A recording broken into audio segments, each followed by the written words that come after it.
પદ્મભૂષણ સ્વામી સચ્ચિદાનંદની તબિયત લથડી। સુઈ ગામમાં પ્રવચન દરમિયાન તેમની તબિયત લથડી। સચ્ચિદાનંદ સ્વામીની તબિયત લથડતા ભક્તોમાં ચિંતાનું મોજું ફેલાયું છે। સુઈ ગામની હોસ્પિટલમાં સ્વામીની સારવાર શરૂ કરવામાં આવી છે। તો પદ્મભૂષણ સ્વામી સચ્ચિદાનંદની અચાનક તબિયત લથડી। સુઈ ગામમાં પ્રવચન હતું અને તે દરમિયાન જ તેઓ નાદુરસ્ત થયા। તેમની તબિયત અચાનક ખરાબ થઈ ગઈ। સચ્ચિદાનંદ સ્વામીની તબિયત લથડતા ત્યાં હાજર ભક્તોમાં અને તેમના અનુયાયીઓમાં પણ ચિંતાનું મોજું પ્રસર્યું છે।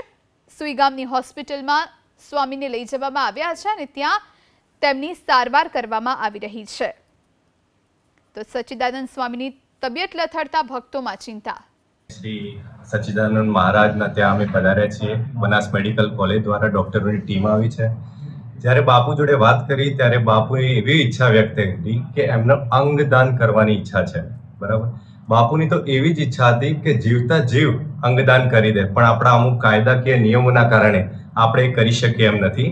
એટલે જ્યારે પણ બાપુની આત્મા એમનું શરીર છોડશે ત્યારે આપણી સ્પેશિયલ ટીમ આવશે મેડિકલ ડૉક્ટરોની અને એ બધી જાંચ પડતાલ કરશે કે અંગો કેવા છે, વ્યવસ્થિત છે, અને એ અંગો પછી જે જરૂરતમંદો છે એમના દેહમાં આપણે ટ્રાન્સપ્લાન્ટ કરી શકીશું અને એમને નવી જિંદગી પ્રાપ્ત થશે।